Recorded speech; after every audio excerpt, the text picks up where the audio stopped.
Are we actually rolling? Yeah. All right. It's actually rolling. Dude, this is what? Episode. You don't know. All right, well, welcome back to Inside Out Med. It's been a long time. Yeah, we took some time off. You want to kind of dive into what we got going on now?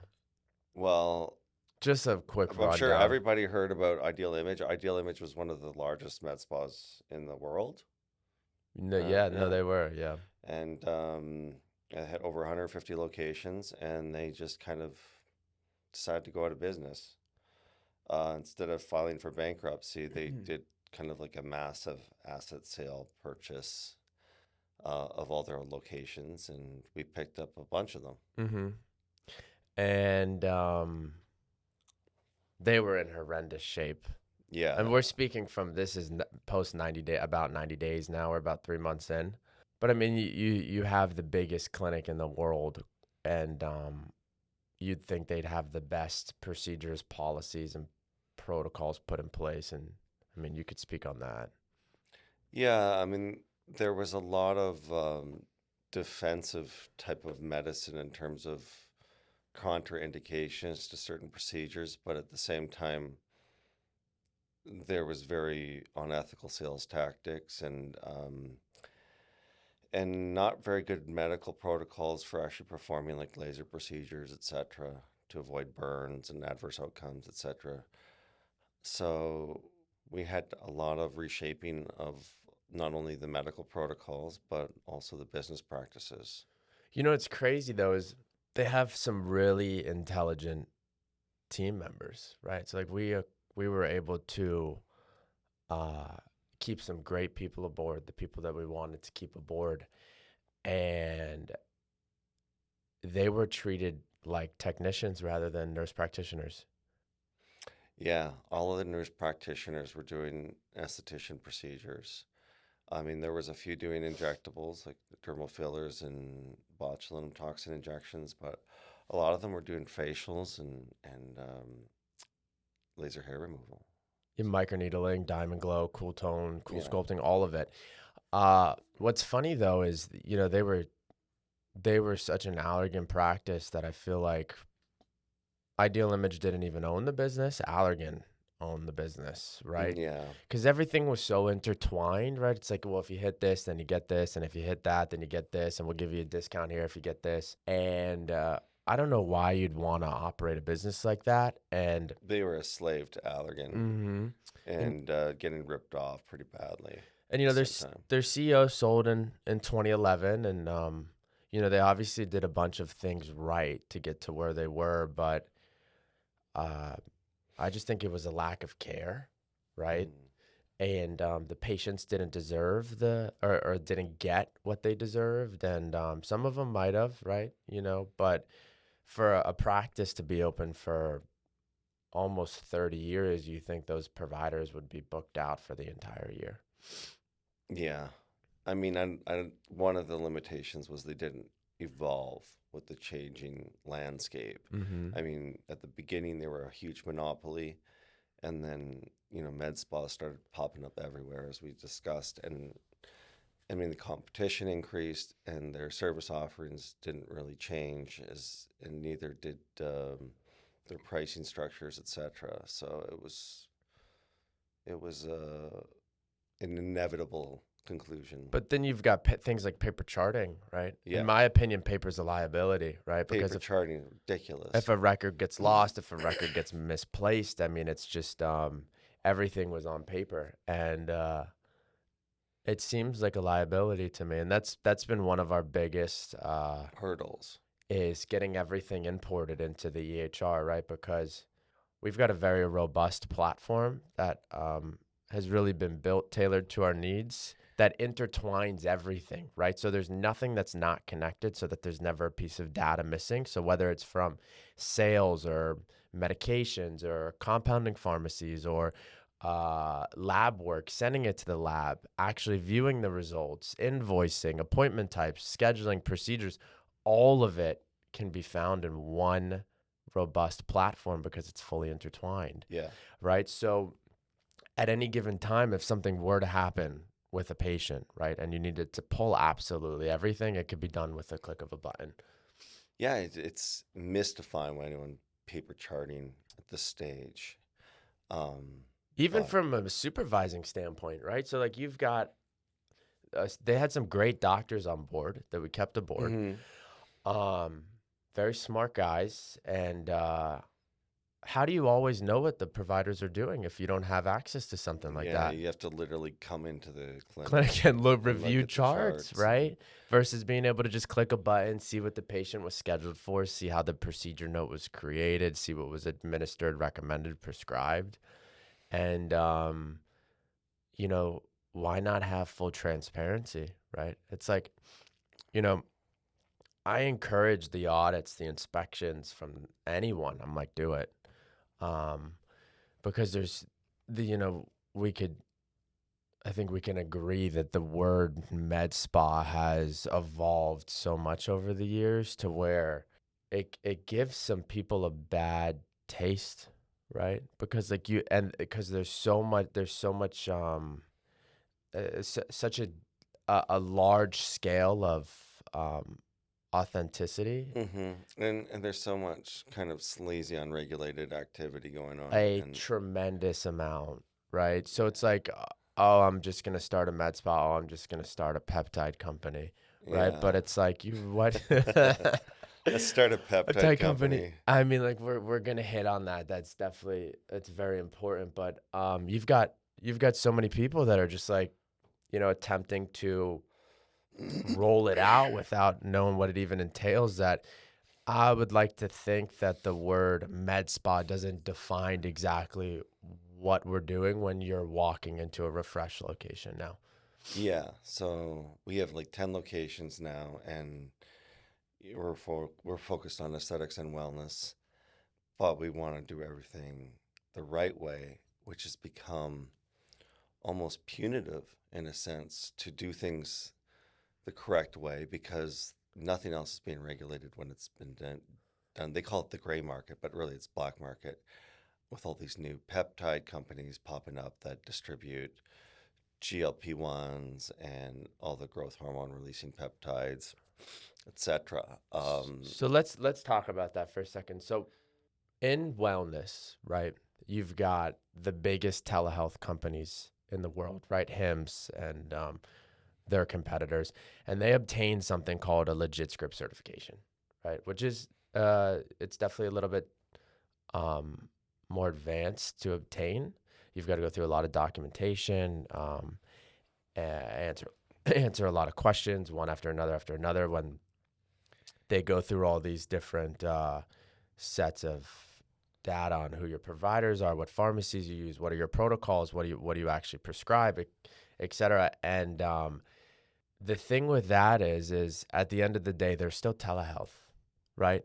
They're great. There's nothing wrong with it, but they're still telehealth, and obviously telehealth got very laxed at Yeah, COVID the regulation regulation and with it. oversight on telehealth hmm has become ridiculous So now. when something happens, you call a 1-800 number, right? There's not like it's not like you have a provider you can or a practice or a brick and mortar establishment that you can actually walk into and be like, hey, this is what's happening. What can we do? Right. I'd like to think that 90+% of the practices that are in the state of Florida um, don't obtain anything of that nature at all as far as a legit script certification because they're recommending or prescribing compounds that were banned by the FDA. And that's the gap in education is something could not be FDA approved, right? There's a ton of things out there that are not FDA approved.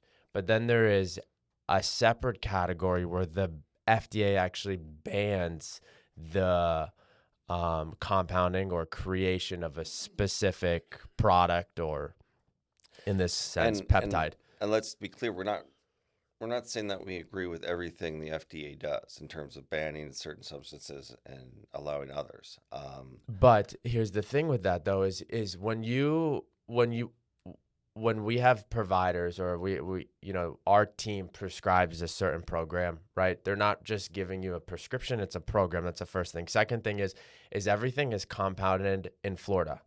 Nothing is outsourced, right? These are compounding pharmacies that are also legit script certified that are making the formulation in Florida. Yeah. They're not getting the product from overseas and then formulating it and then sending it to the patient. Everything is made within their pharmacy. That's it's But the even the it's the manufacturer pharmacies, of the drug or the peptide, right?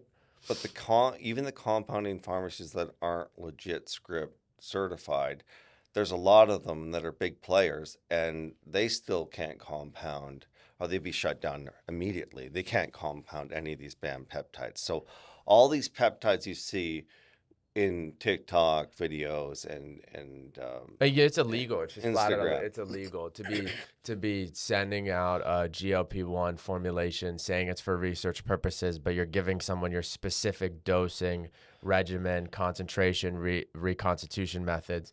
I mean, no one even knows the real definition of what backwater is, right? Yeah. So let's just jump into it a bit. These peptides that are really popular, they call them the Wolverine blend or the Glow blend, and basically BPC 157, GCK, like the copper peptide, the TB 500, um, and then you have other ones that are like CJC 1295 ipamorelin combos. They have tesamorelin, and there's a MOTS-C. There's a whole bunch of other ones that are coming out every month. And I mean, okay, some of these might be great, but they're not being formulated in the US by compounding pharmacies. All the raw materials or the peptides themselves are coming from China. And It's not. There's no compound. It's a manufacturing plant, right? They're not. It's just like a manufacturing plant that would manufacture any basic piece of material, right? mhm. Then they're shipping it over in mass quantities to the States, and then you're getting it in a lyophilized form, and um, then And then they're, they're getting their printers out mm-hmm. in their mom and dad's basement, and they're printing labels that they slap on these peptides, various peptide blends with arbitrary expiry dates I and don't even think they have that on there. I mean, they've got no. I mean, it is. but they could print anything they want on these. That's my point. They could print anything they want on these labels. They're making them themselves. Yeah, but if you look in if when you prescribe a plan or when one of the providers prescribes a plan, right? You've got the medication, you've got an actual QR code that will track that specific lot should something go wrong, right? Let's talk about these COAs for example. Well, they love the COAs. Certificate of COAs, authenticity, it's right? like a license to It's print money, but it's a license to just fool the consumer. everything is tracked by lot number or by and this goes for aesthetics too with Botox, Yeoman Dysport, Daxify.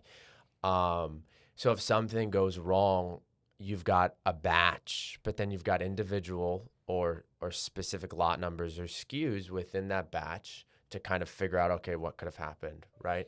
With these peptides, they're sending one individual SKU out of what, 1 million, 2 million, hundreds of thousands, who has any idea, to a lab.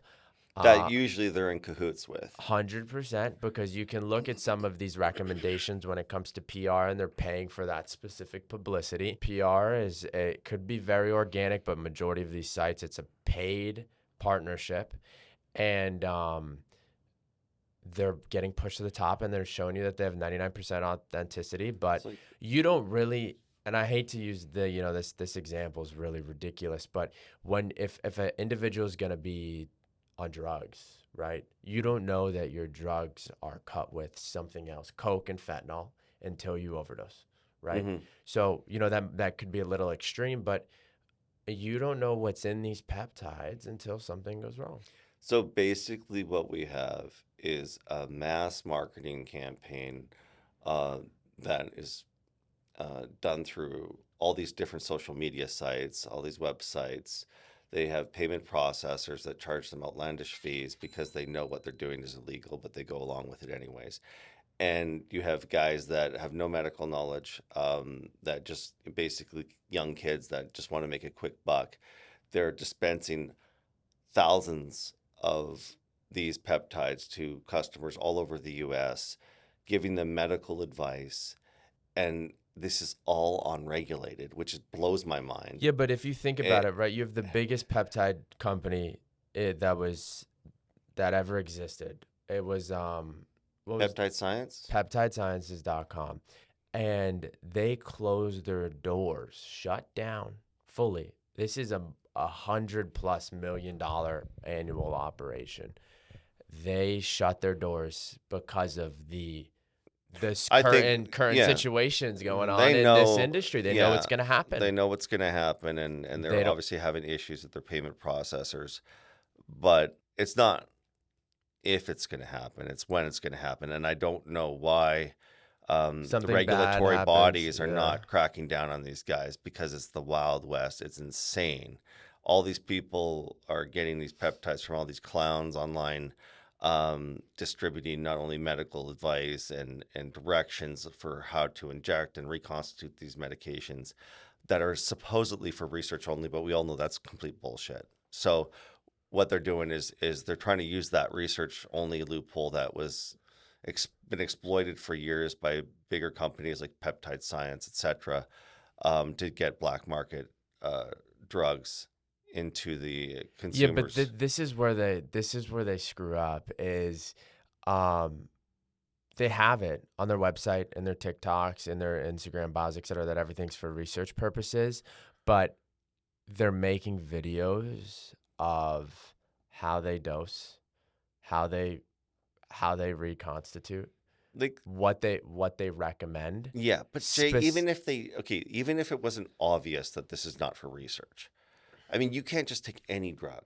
yeah, and but and so dispense it what are they gonna do? in Throw a all gas these? station or whatever. Like, What would say they do though? What? cocaine or Molly Well, or you brought up what a good example. What was ecstasy that? started at a gas station. What was the Now, example you gave me with the synthetic? It was synthetic CBD, THC, CHC. yeah. Yes, I mean, you can't just say something's for research purposes only, and you get away with doing whatever you want. that's I what mean, it's this is. insane. Yeah, but this is where the case builds, right? They're saying it's for research purposes only, but then they're giving their recommendations. And here's the thing: if you don't have a an MPI or DEA for controlled, you have you do not belong to give recommendations to a patient. Like you should be credentialed in order to qualify to do Yeah. something. So It's what it in is. a It's sense, they're posing as medical providers. They're mm-hmm. providing illicit medical information, and they're distributing a drug illegally. I mean, it's a massive fraud. It's a fraud perpetrated on all these consumers that think they're getting like these legit drugs from all these uh, you know, clowns that operate out of their basement or their girlfriend's apartment, etc. And it's absolutely insane how open and and No one they're knew who owned. completely Yes, fearless. yeah, They're no. completely It's like fearless. who owned Peptide Sciences, right? You'd probably have to go through some serious digging to find out the individual who owned that. It's probably $1 billion company, and they Correct. made out like bandits, and now they're out. They wash their hands of it. Um, I mean, if you think about it, right? The For our weight loss programs, let's take them for example, right? There's nothing wrong with having knowledge of what you're doing, but when a patient walks into Refresh or fills out a questionnaire and gets a consultation on the books, the providers dose off of blood work. Yes, there's a set of parameters that you created to kind of give them guidelines, but we get blood work, right? mhm. Like, and these are GLP-1s that people are just taking, so like retatrutide or tirzepatide, semaglutide and tirzepatide specifically, but because the other one is not available through It's a legitimate compound yeah, pharmacies in you the can't. United States, you can't obtain it from an actual compounding pharmacy that follows regulation. There's blood work on file. There's serious medical history check. They're filling out big intakes based off of, allergies and previous conditions and if they're taking any supplementations on any antibiotics, like all these certain things that they go through. And then the body scans, vitals, temperature, et cetera. He can definitely dive more into the clinical aspect of it. But they go through all this whole program to get a dose that's sufficient for them. And then things could still happen, right? And they monitor. That's why there's monitoring on a monthly basis and individual in-person checkups, right? That's the appropriate way to do it. Now, what's happening is people are just like, oh, I take 30 units, right? So let's dive into the 10, 20, 30 unit thing, because what about the concentration of the Yeah. actual prescription? So obviously concentrations dependent on how much diluent you mix with the drug. In the terms of the internet right now, they call it backwater, which is short for bacteriostatic water. Um, Sounds ridiculous to me It's that you something need has that's got what a you drug need for term on Sculptra injections. That's why it's so goddamn expensive, and right? it's went up in price Because we can't literally because of the demand. for Sculptra and for you can't. I mean, like we've got big It's like McKesson, Henry Schein. Those are the biggest in the game, right? And it's like, oh, it's on back order because of Because of all these illicit operations. it's Yeah, insane. But you've got bacteriostatic people water has making their become own a bacteriostatic water, right? yeah, It's not even probably actually bacteriostatic water. I don't know what it is. Tap water. yeah. So Distilled water y- with some benzyl alcohol in it. That's that's all that makes it bacteriostatic, by the way. But but people I take 10 units, right? so I want yeah, you to if you dive have a into that. constant, like let's talk about semaglutide for example, like say it was 2.5 milligrams per ml.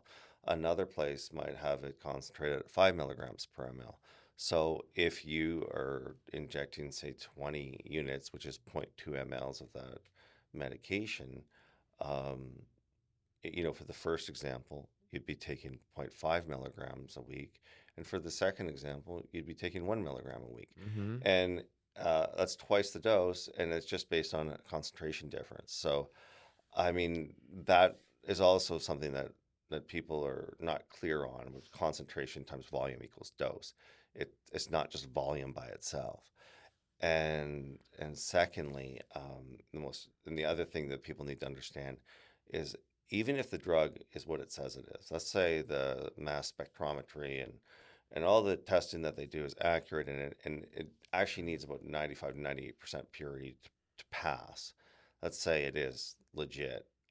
There's no sterility guarantees on that. There's a lot of these products that are contaminated with bacteria, and not only that, during the shipping Think how big process, this batch of dur- powder is that yeah, they like have in during these the shipping process, manufacturers. this is Like, coming from think about it. China. It's insane. It's exposed to extreme heat, you know, um, during the shipping process. It's not refrigerated or in any kind of temperature sensitive packaging.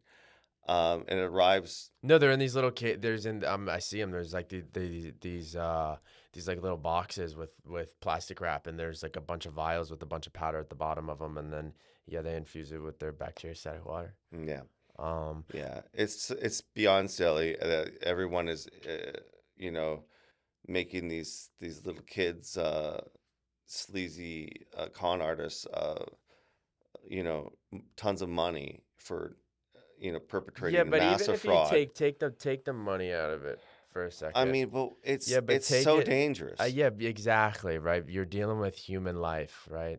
It's like if when something goes wrong, it's not if, it's when. And there could be cases out there already that people don't even know that they're dealing with internally. When something goes wrong, what are you gonna do?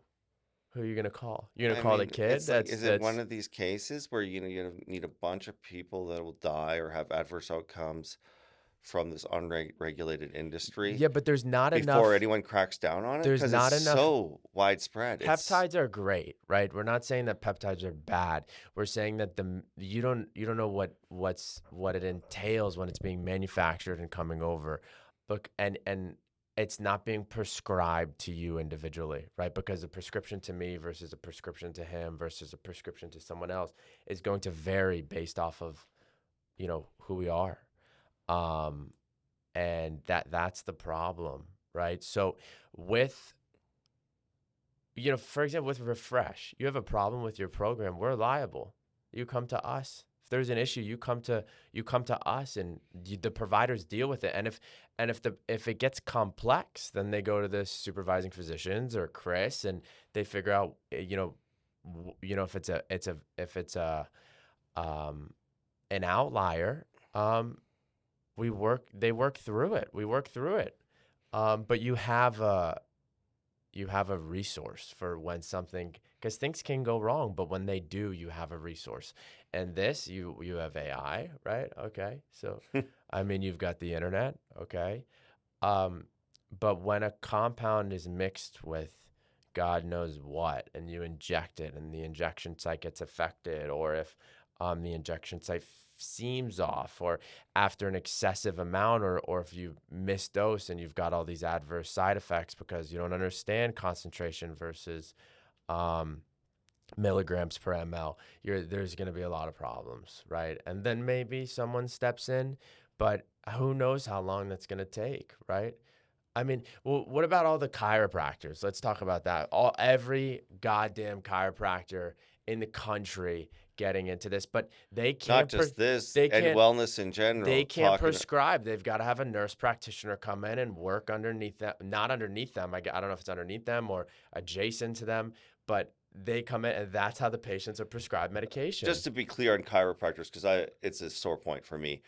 Um, First of all, they've been trained on how to adjust bones and manipulate, muscles so that you theoretically achieve better alignment. It's not true. You can't realign the bones in the body. You can maybe relax a muscle spasm, create a little bit of flexibility, pop an air pocket in between the cartilage and at the joints, but there's no real realignment going on. They do these circus tricks where they'll have one leg that's shorter than the other by an inch, and then they'll realign you, and then one leg, they're both the same length. That's all smoke and mirrors, by the way. And the fact that these guys not only perpetrate themselves as physicians, as medical doctors, is ridiculous. But not only that, they are getting into like interpreting blood work, talking about medications, talking about general wellness, talking about chronic disease states, um, and giving their opinion on how to do well. When they have, it's literally like no different than a clerk at a 7-Eleven talking about it, and it's beyond ridiculous at this point. And now some physicians are starting to come out and criticize these guys because these are the ultimate hucksters of nonsense and medical, uh, and they should be also regulated. If they're going out It's there and misrepresenting their knowledge base and also providing medical advice on stuff that has nothing to do what they were trained in, and is also by itself, I think, and not a science that's actually verifiable. I mean, Yeah, but the problem is not that they could not, because they're, and I'm gonna play devil's advocate in here. They could be, there's someone that could understand it, right? It's not like that they can't understand what a medication does for someone. It's the fact but that they're they're not hard. trained on Yes, it. yeah, but it's the fact that they're giving medical advice to a patient for it, and then someone else's license is I mean, prescribing it. That's the problem. anyone can look up a causal relationship through AI, the Correct. internet, Correct. Yes. and that's not what makes you a doctor. I mean, doing hundreds and thousands of iterations, seeing the complex interactions between different medications, uh, d- medical disease states, pathophysiology, doing it hundreds and hundreds and thousands of times, then you realize these kind of um, s- s- like idiosyncrasies Yeah, well, it just in comes down to being an imposter. That's what it comes yeah. down to. It So I comes down mean, to being an when people imposter. go online and then they read Google, that is not that doesn't replace a Correct. knowledgeable physician. Yeah. You know Um, what? Well, I mean, if my, my opinion of, and I've told you this 100 times, but then you've got hospitals and big groups, and, we're just a separate wing of medicine, right? You should not be able to own a medical establishment unless you're a doctor. you know, I mean, that's my take on it. wasn't that the case for law firms? Like you can't That still open is a the law case. That firm still is the unless case you're a for law lawyer. firms. But I That's don't know why that's not the case for medical. because I mean, you got to think about it. Look at, and from a business standpoint, it's like, why not? right? If there's money to be made, people are going to find money to Of be made, course. right? But do it in an ethical way. I know I see all these CVS videos going out where CVS owns the insurance, CVS owns the pharmacy prescribing the medication, CVS owns the compounding pharmacy making the medication, and CVS owns the urgent care or the practice where the patient goes to get the medication Hmm. prescribed. I mean, why not? Right? If you could do it, why not? Like if you are smart enough to develop a full blown plan, and accomplish it within regulation, it's like why not? Kudos to you. I mean, you built a master monopoly in terms of you own every piece. It's a full circle from visit to prescription and even the insurance that's doing it. So, from a business standpoint, it's like, why not? But there's got to be some ethics involved with everything, right? Yeah. I mean, you got to be ethical, right? So, that's the thing with this is, um, it's unethical. That's what it is. It's unethical, right? You walk into a fresh, you're seeing a whatever service you're obtaining, program you're obtaining, procedure you're obtaining. That person, that individual, is licensed, trained, and equipped to handle that matter. And if something were to occur that was an outlier, are individuals above them that are able to address that outlier. Exactly. Like And they're doctors, the all of our doctor locations DOs and MDs, right? have You're medical doctors and doctors of osteopathy. correct. Um, and we have them at all our locations, and most are plastic surgeons. As Let's talk about that for a second, though. I Mhm. mean, let's get into that, right? I mean, the regulation is with good intent, but it's bullshit. Yeah, now it's complete I bullshit. mean, it is. I mean, it's with good intent, right? First, the physician should be within parameters to address something. The physician should be within continuous counties, right, or adjacent counties. Yes, the physician should be have a vast understanding of the scope of what's going on within that practice. Plastic surgeons and derms were supposedly the individuals who had the broadest understanding of aesthetic medicine, but can a does that necessarily mean they do? It doesn't, right? Well, yeah, I But mean, and then there's what about wellness? Like let's take like yeah, you could throw any set of labs in front of you and you know exactly what's going on. yeah, and Like it's not just that, but I mean, you have to consider medication interactions, disease states, contraindications to treatment, etc. And now that Frosty, Frosty, stop it. Now that medical spas or wellness center, Frosty, for God's sakes, are you kidding me? Now that medical spas have branched out and include a lot of wellness services, not just weight loss and IV therapy, but hormone replacement therapies, all these longevity optimization programs, etc. I mean, it's certainly not the way it used to be, and the physician oversight requires broader medical knowledge than just typically what a plastic surgeon or dermatologist would have. So, um, yeah, it's an antiquated law that doesn't really apply to current state of affairs. I mean, but it all comes down to the vendors you trust, the people you partner with, right? Because you could be a great doctor too and still do some shady shit. Yeah. I mean, that like we see it all the time, right? There's still a bunch of shady stuff going on. So it's not like being a physician is the end all of everything. You've got to be an ethical person at the end of the day. You got to know what's right for the patients and you've got to work with appropriate third party individuals that can formulate your program correctly, right? So it's like who does our blood work? LabCorp, right? Public company, biggest in the game, right? Who supplies the supplies that's used to, draw the labs and go through phlebotomy? It's like McKesson and Henry Schein, who make sure everything's appropriate from a supply standpoint, who keeps us HIPAA compliant when it comes to all of our electronic records. It's our software company. who compounds the medications that are prescribed to a patient, the pharmacies we work with that are also legit script certified and in the state of Florida. And then it's like, who actually puts these patients on plans? Nurse practitioners, physician's assistants, MDs, people that are equipped and have a good understanding on how to do it. Like Jen came to me, Jen, Alex, all of them came to me the other day. We've had CO2 for well over a year, right? They all are heavily efficient in it, and they're like, can you send us to this training, please? Like, can you please send us to this training, right? Yeah. It, it's not it's the fact that they just want to continue their education. They want to grow. They see the industry is changing.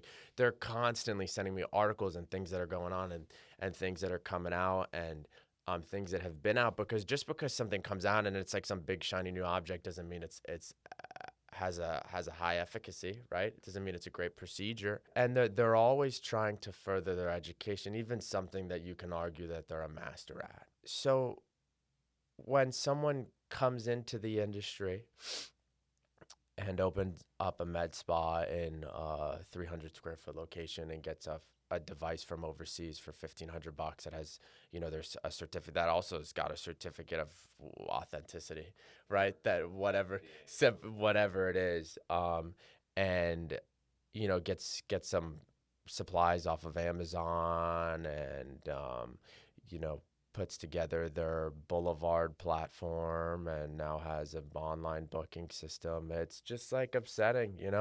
And then you've got everyone talking about their peptides and this and that and how they get everything from everywhere. And you could just do it with the click of a button. Everything's done with the click of a button. In our previous video, like this was months ago, remember when I was like, how fast can I get approved for a weight loss medication? And it took me a couple minutes. Now it's instantaneous. They just want me to pay with Apple Pay. I don't have to do anything but put my name in and a credit card and a place to ship it. And look how long it took from us to get to, okay, you're filling out an intake, right? To you can pay with any major credit card, input your address, your name, and you've got a medication. Yeah, I mean, it's still really different than bites like from Amazon at this point. And that's where telemedicine has evolved to now. It's completely unregulated. It's not that it's just unregulated, and it's not that it's just unfair to the people, especially like you, that have, dedicated their life to studying medicine, and everything that goes into it. It's that the people that are doing it, think it's okay, and it's so unethical, right? And and it's sad that something catastrophic has to occur, right? Some mass failure for people to realize, but when it does happen, it's gonna be bad, right? It's gonna be bad. And that's with anything. That's with the procedures, the devices, we get a flyer in the mail once a week to purchase Botox, and some type of botulinum toxin from an overseas manufacturer, fillers, pennies on the dollar, right? To where you can actually purchase your injectable products for half a cent from somewhere else. I mean, it's so common. And, if this type of stuff generates publicity, the people that are doing it are going to get scared. You see people advertising Botox for $6 a unit. I mean, our cost on Botox is higher than that. So it's literally impossible for that to be the case. Here's the thing though. We allow one Groupon when it comes to aesthetics per patient for 18 months for select services, because we want a chance to show you what a medical practice looks like, feels like in the aesthetics and wellness industry, right? So it is a full-on loss leader. There's no profit made. There's nothing made. It's revenue is not money made. It's just dollars coming in, right? It doesn't cover anything. It doesn't cover the practitioner. It doesn't cover commissions, overhead, indirect costs, operating costs, the actual consumable being prescribed. Because you have to prescribe Botox. Botox is a pharmaceutical, and it covers nothing, right? It's just revenue. Just to show you what it should be like in a practice. But you've got people that are doing the shit year round. And why they're doing it year round is because they're getting it from somewhere else. Yeah, they're either giving you something completely different than Botox, or they're getting fake Botox, or they're getting Botox from overseas. Yeah, but let's talk about Botox, right? Botox isn't also the end all Mm-hmm. product, right? Because everyone thinks Botox is just Botox, but it's a neuromodulator, right? So you have Botox, Xeomin, Dysport, Daxxify, what Jeuveau, and there are a couple other Lativo, which sucks, right? That was horrible. We brought it, that was awful. Um, you know, Daxify. First of all, I love Revance, the company Revance. They're one of my favorite companies out there, but they've got to be the worst company when it comes to business operations that I've ever seen in my life. And at least they were Like, a few years ago. absolutely god awful, right? Because they went public, they came off, they did all these sorts of things, but they've got products that are incredible, right? They acquired SkinPen, one of the best microneedling devices in the market. They have the whole RHA fleet, which actually has 0.2 mLs more than majority of fillers, right? It's a one In the RHA4. you know, RJ4, yes. That has more 20% more product, right? And then they've got Daxify. And Daxify is so good, but it doesn't last 6 months. Yeah. That's BS. It doesn't last 6 kicks in faster, it lasts longer, but it doesn't last half a year. And then also you have to have a practitioner that knows how to dilute it, reconstitute it, or right? Because people think that you just take it out of the bottle, right, and put it in someone's face. Like that's like the common misconception. Every toxin has to be reconstituted. Has to be reconstituted, right? So it's important that it's diluted correctly, and then it's important that it's injected You correctly. can dilute it however you want, but you just have to get the appropriate volume. Correct dose. So that's the thing, right?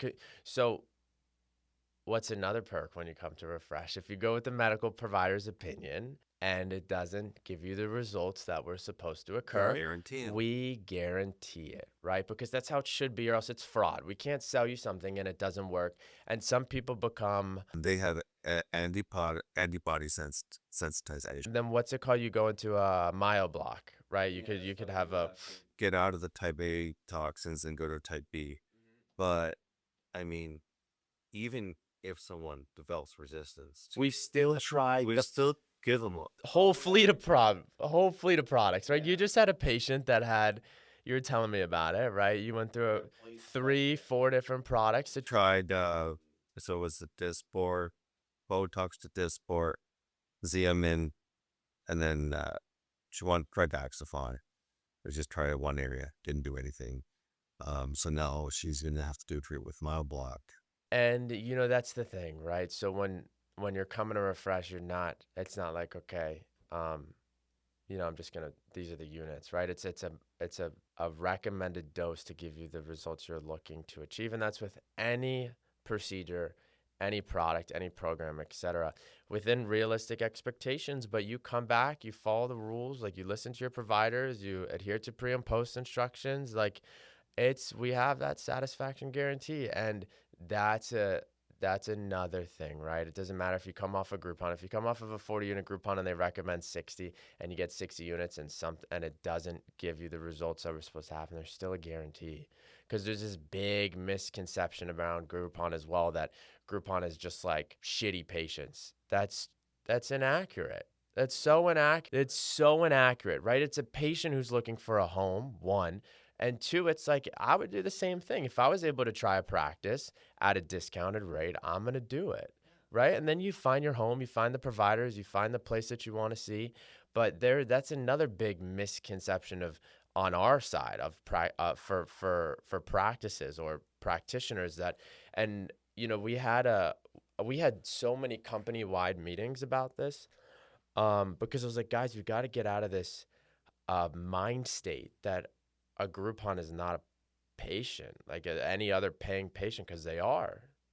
They are. And I mean, you get the patients that of course there's going to be a 1%, right? But that's in any industry. It's not just in our industry. That there's always going to be a 1% that's always going to be a problem. They're just miserable in life, and there's nothing you can do about that. But I mean, majority are just patients looking for a home. So it's there's a lot of stuff going on in the industry as a whole that's just catastrophic. let me touch on peptides, because everyone's throwing around the word peptide, and it's not like a specific term at all. It's a very broad term. And all it means is a chain of amino acids for like 2 to 50. Greater than 50 is usually a protein. So, and that includes neurotransmitters, uh, hormones, all sorts of things that are messengers and attached to receptor sites in cells that produce an outcome that is typically desirable. So, I mean, saying peptides is just not about growth hormone releasing peptides or GLP-1s. I mean, there's all sorts of peptides out there. There's thousands of peptides. But people just think it applies to that, and it's kind of a silly thing. It's become a very broad term that applies to just a very specific set of medications. So just want to clear that up. If you're looking for a proper program, you should probably go through the proper channels. But if not, I mean, you can get it from pretty much anywhere, right? Yeah. In Florida specifically, I mean, there are some great places. And not only is there telehealth, but there's also a brick and mortar establishment. And in my opinion, that if I was a patient, that's the route I'm going, right? I'm going to go see a provider. I'm going to pay for the appropriate program. So I know it's going to work, Yeah. right? And just, I mean, the patients that we have that do leave to go to some kind of online They source, come back. they always end up coming back. Mhm. It's just not as good. The product's not as good. The follow-up's not as good. And people, as they proceed through a program, their response changes and modifications need to be made, medications need to be changed, etc. And that doesn't happen nearly as well with an online provider that doesn't know you and doesn't follow up with you regularly. It's just kind of sad, but what you'd think of, it's almost at the point where it's like, let's create the body, let's create the regulatory body that monitors this, right? Yeah. I'd wish there would be um, you know, a mass group of physicians that comes together with legal counsel backers, and it enforces the regulation within this side of the industry, Yeah. right? Or enforces to change regulation. Because it is the Wild West right now. And it differs from state to state, right? That's why we're only Florida based. I mean, you wanted to buy Ideal Images outside the state. I was so goddamn against it. You remember those Yeah. conversations? we Yes.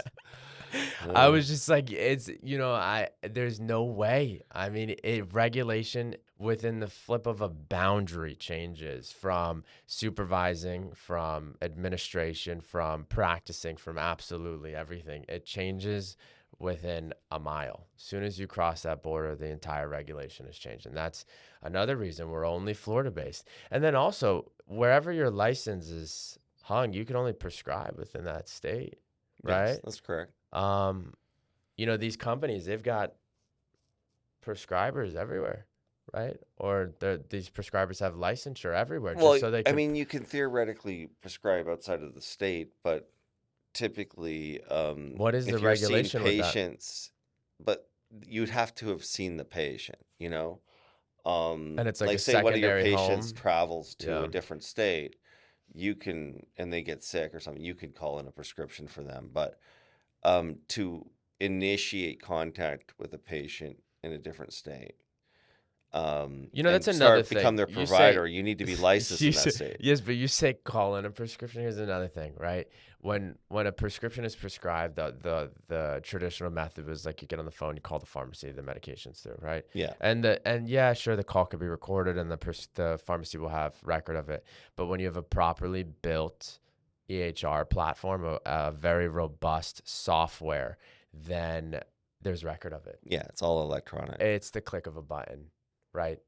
And there's tracking on everything, right? And that's how you keep yourself accountable, whether you're owning a practice or your provider's accountable, or that's how you have record for the patient. I mean, everything should be accounted for. There isn't from the chart creation to the checkout, there shouldn't be a single thing that's missed. And I think that's another big thing is with patient data. It's like, how is it safely stored, right?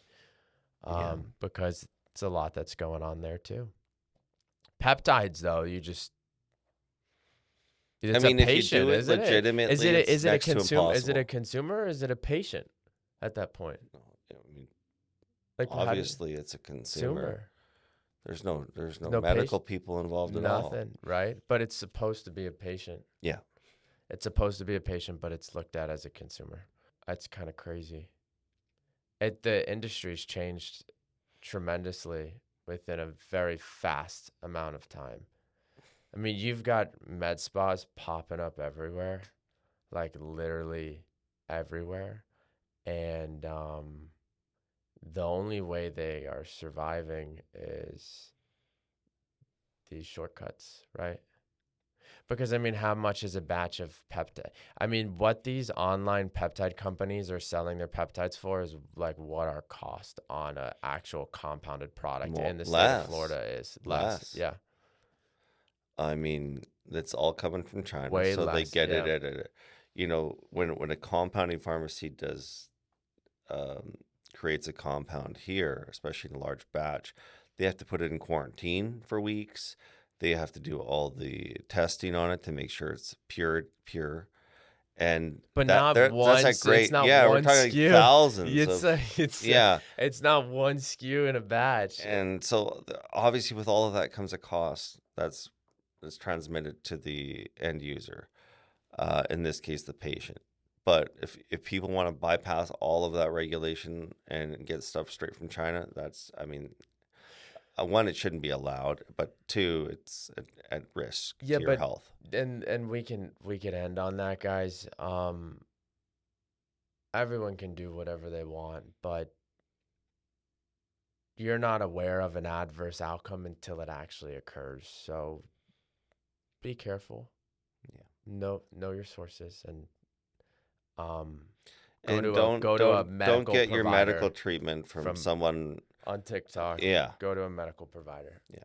Hopefully we'll see you next week. Bye, guys.